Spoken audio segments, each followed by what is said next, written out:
नमस्कार, स्वागत है आपका। मैं हूं गौरव कुमार पांडे। दो दिग्गज, दोनों जंगे मैदान में आमने सामने और उनके पीछे खड़ी दो मजबूत सेनाएं। दोनों मजबूत सेनाओं के बीच वोटों की टक्कर और उसके बाद आज नतीजों का दिन। आज देश को 14वां राष्ट्रपति मिलने जा रहा है और लगभग सियासी समीकरण अगर आप देखें, गुणागणित देखेंगे तो ये तय है कि रामनाथ कोविंद ही देश के नए राष्ट्रपति होंगे। लेकिन इन सब के बीच सियासत के इस खेल को जरा करीब से समझने की कोशिश करते हैं, जरा समझने की कोशिश करते हैं कि दलित बनाम दलित बनाने की जरूरत राष्ट्रपति पद जैसे महत्वपूर्ण पद के चुनाव को क्यों पड़ी, किसने किया ये, क्यों किया ये, रामनाथ कोविंद वर्सेस मीरा कुमार बनाने से किसको क्या फायदा, रामनाथ कोविंद के मैदान में उतरने से क्या फायदा, उनके राष्ट्रपति चुने जाने से क्या फायदा, किसको फायदा, कितना नफा कितना नुकसान, और इन सब के बीच 2019 की पृष्ठभूमि के तौर पर अगर इसको आप देखें तो उसमें कितना फर्क पड़ेगा। तमाम सवाल और इन तमाम सवालों पर बेबाकी से हमारे साथ बात करने के लिए इस वक्त सुरेंद्र स्वामी जी स्टूडियो में मौजूद हैं। सुरेंद्र जी, बहुत स्वागत है एक बार फिर से, हालांकि आप मेरे से पहले से यहाँ बैठे हैं चर्चा में।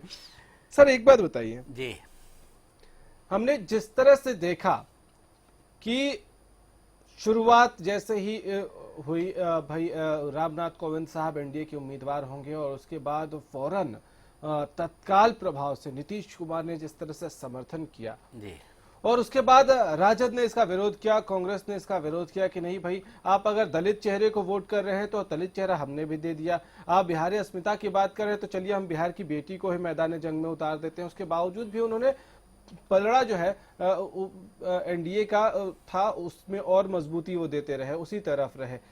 क्या ये कोई इशारा है सियासी उठापटक जो बिहार में मचा है उसके बीच? नहीं, ये जो एक बात महागठबंधन की हो रही थी यूपी चुनाव के बाद, उत्तराखंड चुनाव के बाद, और जितनी अपोजिशन पार्टीज़ हैं उनको ये लग रहा है कि अगर वो एकजुट होकर चुनाव नहीं लड़ेंगी तो वो बीजेपी को आने वाले चुनाव में हरा नहीं सकती। तो उसी श्रृंखला में उन्होंने राष्ट्रपति चुनाव को इस बात के लिए चुना कि हम यहाँ पर अपनी जोर आजमाइश मिलकर करेंगे।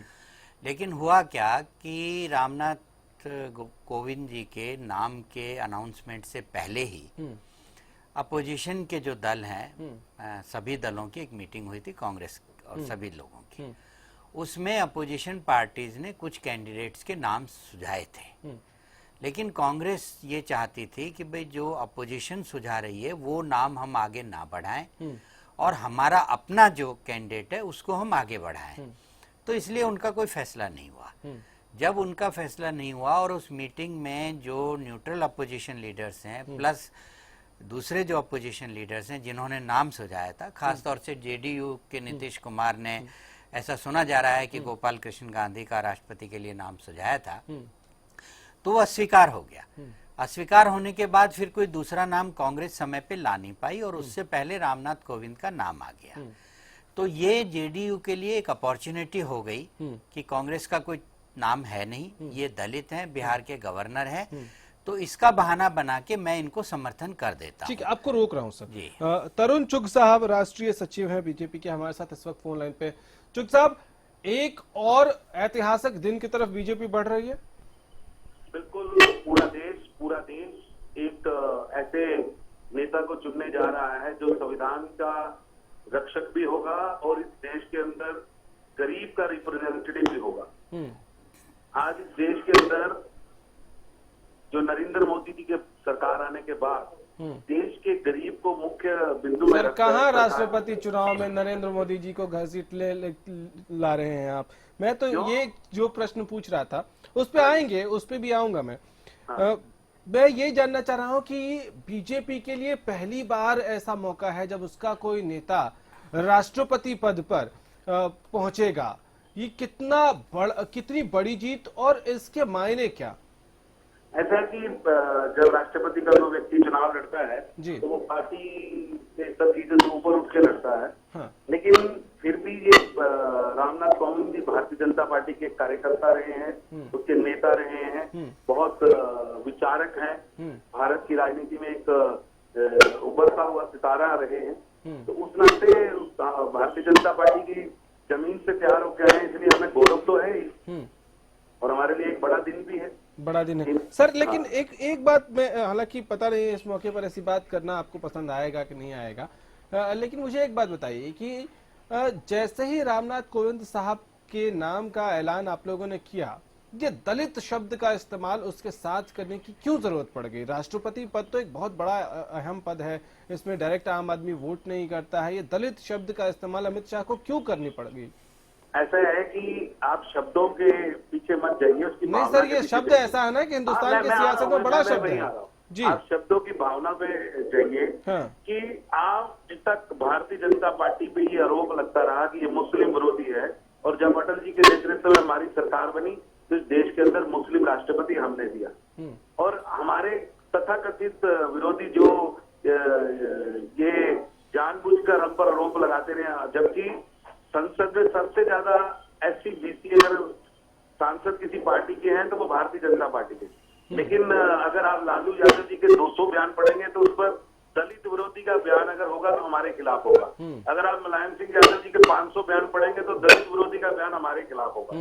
और एक ऐसा नेता जो हमारी पार्टी से चल के बढ़ के बड़ा हुआ और उसको हमने आगे लाए हैं, तो वो अगर दलित है तो वो उसका अपराध नहीं है भैया। नहीं, अपराध नहीं है, लेकिन उस दलित शब्द को हाईलाइट करने की जरूरत क्यों पड़ी? क्या इसलिए कि आप 2019 पर भी नजरें गड़ाए हुए हैं? क्या इसलिए भी क्योंकि दलित वोट को, एक मिनट सर सवाल पूरा कर लेने दीजिए चुग साहब। इसलिए भी कि आप दलित वोट बैंक पे जो है अपनी पकड़ मजबूत करना चाहते हैं, इस मौके का फायदा उठाना चाहते हैं कि जो तथाकथित दलित नेता हैं वो कहीं ना कहीं इस वक्त तो थोड़े ना थोड़े कमजोर पड़े हैं, तो मौके का फायदा उठा लें? ऐसे मौके का फायदा उठाना भारतीय जनता पार्टी की फितरत नहीं है, लेकिन 2019 का लोकसभा चुनाव है और आने वाले 18 में चुनाव है, 17 के एंड में चुनाव है, तो राजनीतिक पार्टी उसके लिए चुनाव तो महत्वपूर्ण है ही। तो आप ऐसा कहेंगे कि भारतीय जनता पार्टी ने चुनाव लड़ना छोड़ दिया है और चुनाव को केंद्र बिंदु में रखना छोड़ दिया है, तो ये गलत बात होगी ना भाई। तो मतलब जहन में ये भी रहा कि कहीं ना कहीं दलित चेहरा देना, यूपी से चेहरा देना, इसका कितना फायदा हो सकता है?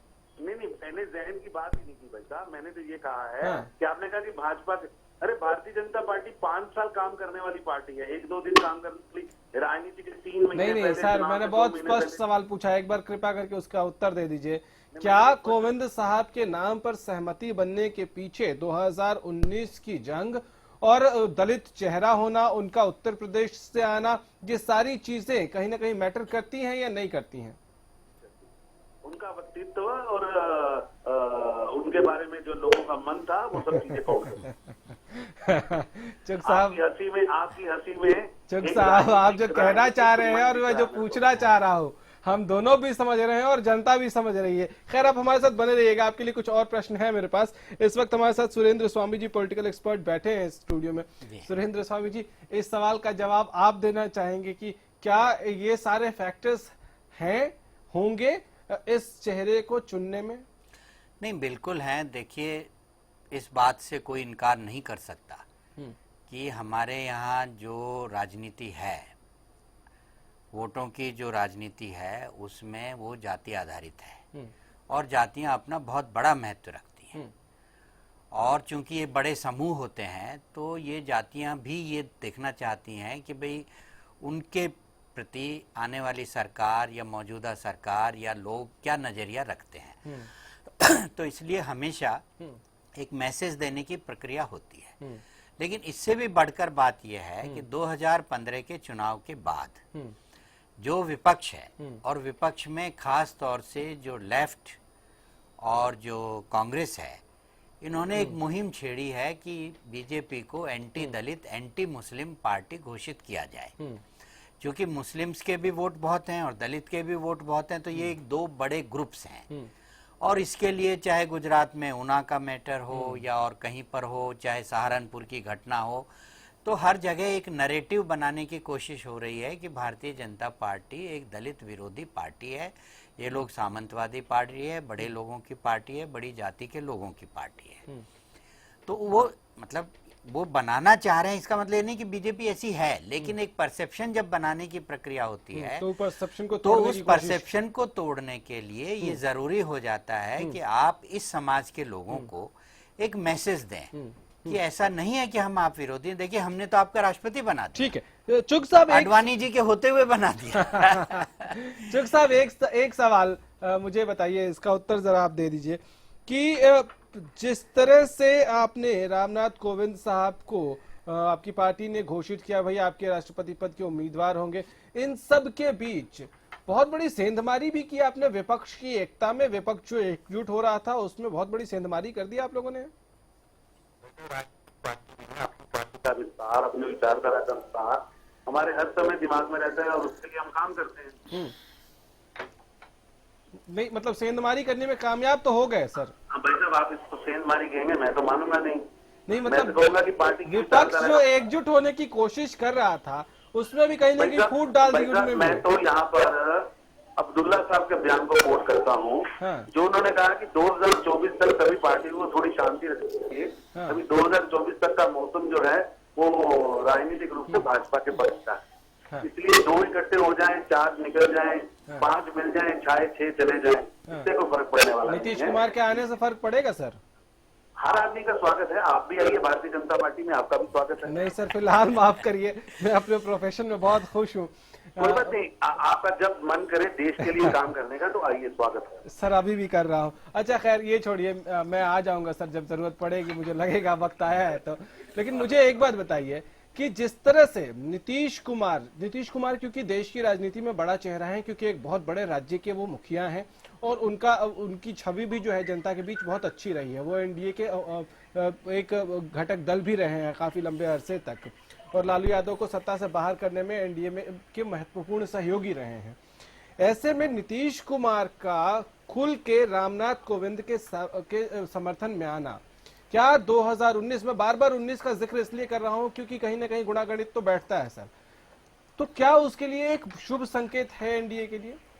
ऐसा है कि मेरी एक बात समझिए, नीतीश कुमार जी इस समय राजनीतिक टर्निंग पॉइंट पर खड़े हैं।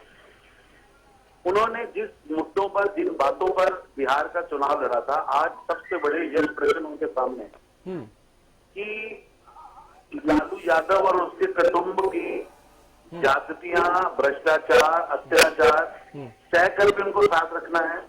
एक अपनी स्वच्छ छवि जिसके नाम पे उन्होंने चुनाव लड़ा था। सर ये सब छोड़िए, इतना बता दीजिए, खुश तो बहुत होंगे आप लोग। भाई सर, मैंने तो कहा कि आप भी आइए, सुबह आपके लिए भी खुश हो। चलिए सर, बहुत शुक्रिया, आपने वक्त दिया। सर्वदानंद जी, आपका बहुत स्वागत है, पॉलिटिकल एक्सपर्ट के तौर पर हमारे साथ इस वक्त फोन लाइन पे हैं। सर एक बात बताइए कि राष्ट्रपति चुनाव में कौन जीतेगा, ये गुणागणित सबको लगभग पता है कि भाई रामनाथ कोविंद साहब की जीत लगभग तय है, या यूं कहें तय है, बस औपचारिक ऐलान बाकी है। लेकिन इन सबके बीच जो प्रक्रिया हमने देखी, उस प्रक्रिया में जो अभी हम बीजेपी के नेता के साथ जिक्र कर रहे थे कि उस प्रक्रिया में एक बहुत बड़ा झटका विपक्ष को भी लगा, जिस तरह से उसके बहुत बड़े बड़े चेहरे इनके फेवर में, एनडीए के फेवर में या रामनाथ कोविंद साहब के फेवर में आगे खड़े हुए। बात यह है कि ये भारतीय डेमोक्रेसी में आप यदि कल्पना करें कि बहुत कुछ साफ है, स्पष्ट है, स्वच्छ है, तो ऐसा तो है नहीं।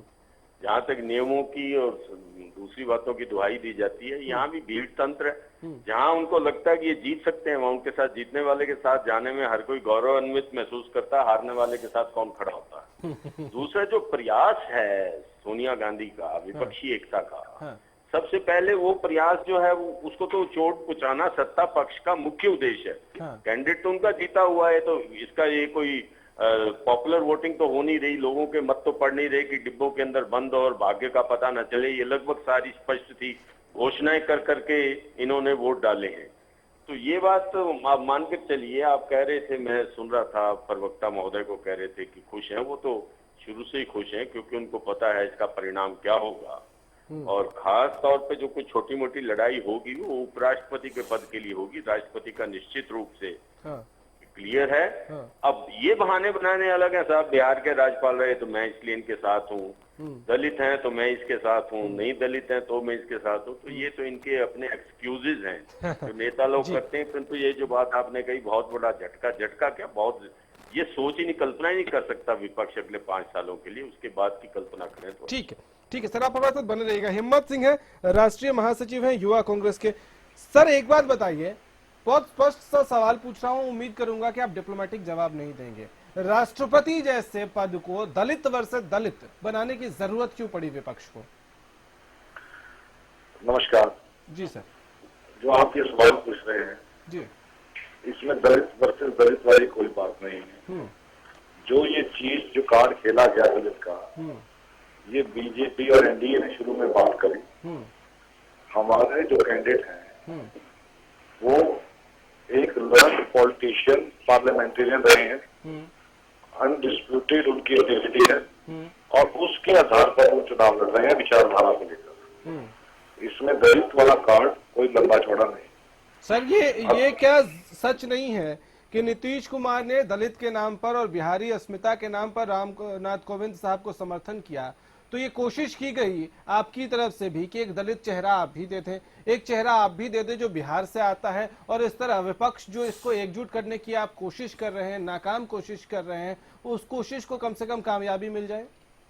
नहीं, आप ये बात कर मीरा कुमार जी के कद को छोटा कर रहे हैं। बिल्कुल नहीं। मीरा कुमार जी जब स्पीकर बनी थी तो तब भी वो बिहार से थी, तब भी वो दलित थी, तब तो ऐसी बात कोई नहीं की गई कि पहली दलित महिला स्पीकर बनी है। तो आज ये बात क्यों उठ रही है? ये बीजेपी की और एनडीए की सोच की संधि चालू हो सकती है। कांग्रेस ने हमेशा मीरा कुमार जी को एक लर्न पॉलिटिशियन पार्लियामेंटेरियन की तरह आगे बढ़ाया। हिम्मत सिंह जी, क्या ये सिर्फ कोइंसिडेंस है आप कह रहे हैं? कोइंसिडेंस टू बेस्ट कैंडिडेट है क्या? दलित होना ही उनका क्राइटेरिया मान रहे हैं क्या? वो आईएफएस है, सर उनकी हिस्ट्री, ज्योग्राफी, उनकी खुद की अचीवमेंट्स को कोई छोटा नहीं कर सकता, बखूबी देश जानता है। लेकिन मुझे एक बात बताइए, कांग्रेस को या यूपीए को या विपक्षी दलों को एकजुट करके जो मोर्चा बनाया है, इसको जरूरत क्यों पड़ी? क्या सिर्फ एक दलित चेहरा ही राम कोविंद है, इसकी वजह से मीरा कुमार को सामने रखने की जरूरत पड़ी? नहीं, बिल्कुल गलत बात है, ये आपकी बात बिल्कुल गलत है और इससे कोई भी सहमत नहीं होगा हमारे पास। चलिए एक बात बता दीजिए, बस झटका बहुत बड़ा लगा है राष्ट्रपति चुनाव में? नहीं, इसमें नंबर्स की जो बात है वो पहले से क्लियर था कि नंबर्स एनडीए के फेवर में, मगर हम विचारधारा को लेकर और इसमें विप जारी नहीं होता इस बात को लेकर कल साइंस की वोट के ऊपर बात कर रहे थे।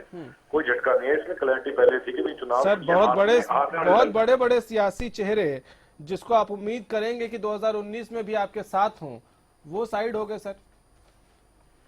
नहीं, नीतीश कुमार जी इस चुनाव को लेकर वो भी अपनी बात कर सकते हैं, उसके अलावा कोई लंबा चौड़ा डिफेक्शन या कोई नहीं हुई बात। चलिए बहुत शुक्रिया। स्वामी जी आपसे जानना चाहेंगे, ये दोनों पॉलिटिकल पार्टीज को हमने सुन लिया, ये दो महत्वपूर्ण सवाल जो मैं उठाना चाह रहा हूँ।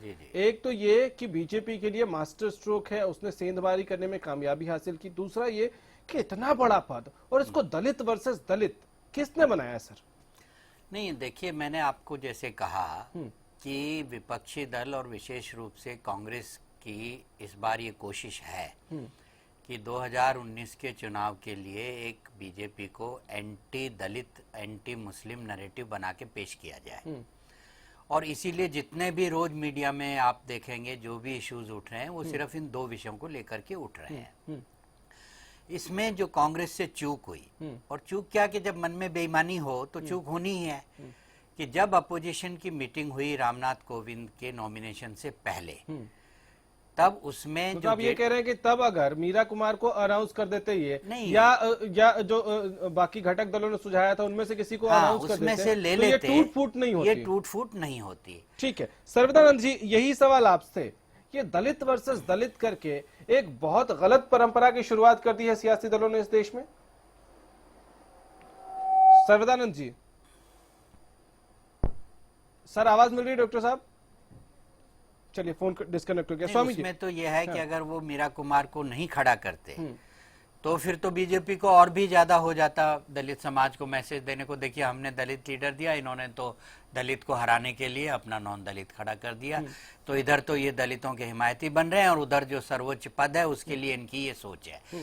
लेकिन उसमें अगर शुरू में ही ये इसमें कामयाब हो जाते, जो उपराष्ट्रपति पद पे हुए, मतलब कामयाब क्या हुए, इनको मानना पड़ा कि कोई चारा नहीं था, ये तो जो विपक्षी एकता है टूट जाएगी, जीतना तो न राष्ट्रपति है न उपराष्ट्रपति है, कोई लड़ाई है ही नहीं। लेकिन उसमें क्या है कि उन्होंने जो बीजेडी, जेडीयू और तेलंगाना, इन सब दलों को खोया, वो दल राष्ट्रपति के चुनाव में इनके साथ रहते अगर ये मिलके उसी समय एक कैंडिडेट अपोजिशन पार्टीज ने जो सुझाया था, नॉन कांग्रेस अपोजिशन पार्टीज ने, उसको एक्सेप्ट कर लेते। लेकिन कांग्रेस का मंशा तो ये था कि भाई आगे जाके कुछ यूज करेंगे राष्ट्रपति को तो हमारा अपना घर का होना चाहिए, सिर्फ पार्टी का नहीं, पार्टी का भी नहीं, 10 जनपद का अपने घर का होना चाहिए। और उस चक्कर में इन्होंने अनाउंस नहीं किया। अब जब वहां से दलित चेहरा आ गया तो इनके पास कोई ऑप्शन नहीं बचा। जल्दी जल्दी अपने दर्शकों को एक बार ग्राफिक्स और ग्राफिकल पैकेज के जरिए हम ये बता देते हैं कि दोनों की पृष्ठभूमि क्या रही है। सबसे पहले मीरा कुमार जी के बारे में जरा एक ग्राफिकल पैकेज देखिए। रामनाथ कोविंद का जन्म उत्तर प्रदेश के गांव परौख में हुआ था। परौख गांव उत्तर प्रदेश के कानपुर देहात जिले में है। कोविंद का संबंध कोरी या कोली जाति से है, जो उत्तर प्रदेश के अनुसूचित जाति के अंतर्गत आती है। रामनाथ कोविंद ने वकालत की उपाधि लेने के बाद दिल्ली हाई कोर्ट में वकालत शुरू की। रामनाथ कोविंद 1977 से लेकर 1969 तक दिल्ली हाई कोर्ट में केंद्र सरकार के वकील भी रहे। रामनाथ कोविंद ने संघ लोक सेवा आयोग परीक्षा भी तीसरे प्रयास के बाद पास कर ली थी। रामनाथ कोविंद साल 1986 में दलित वर्ग के कानूनी सहायता ब्यूरो के महामंत्री भी रहे। रामनाथ कोविंद साल 1991 में भारतीय जनता पार्टी में शामिल हुए। साल 1994 में उत्तर प्रदेश राज्यसभा के लिए निर्वाचित हुए। साल 2000 में दोबारा उत्तर प्रदेश से राज्यसभा के लिए निर्वाचित हुए। रामनाथ कोविंद लगातार 12 सालों तक राज्यसभा के सदस्य रहे। रामनाथ कोविंद बीजेपी दलित मोर्चा के राष्ट्रीय अध्यक्ष और अखिल भारतीय कोली समाज के अध्यक्ष भी रहे हैं।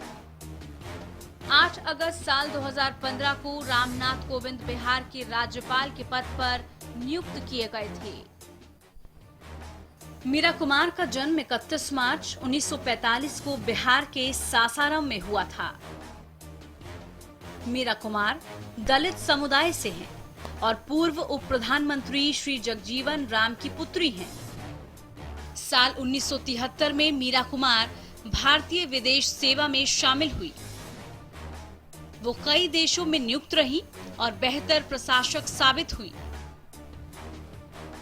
राजनीति में उनका प्रवेश 80 के दशक में हुआ था। 1985 में वो पहली बार बिजनौर से सांसद चुन ली गई। 1990 में मीरा कुमार कांग्रेस पार्टी की कार्यकारिणी समिति की सदस्य बनी। इसी साल अखिल भारतीय कांग्रेस समिति की महासचिव भी वो चुनी गई। मीरा कुमार 1996 में दूसरी बार, 1998 में तीसरी बार, तो वहीं साल 2004 में चौथी बार सांसद बनी। साल 2009 में वो 5वीं बार सांसद बनी और लोकसभा की पहली महिला अध्यक्ष बनी। चलिए, तो रायसीना की रेस में इतना तो तय है कि राम जी ही वहां पहुंचने वाले हैं। मीरा कुमार का हारना भी तय है। सुरेंद्र जी, बहुत शुक्रिया, आपने वक्त दिया, स्टूडियो में आए, बहुत बहुत शुक्रिया। लेकिन राष्ट्रपति चुनाव पर पल पल की अपडेट के साथ हरियाणा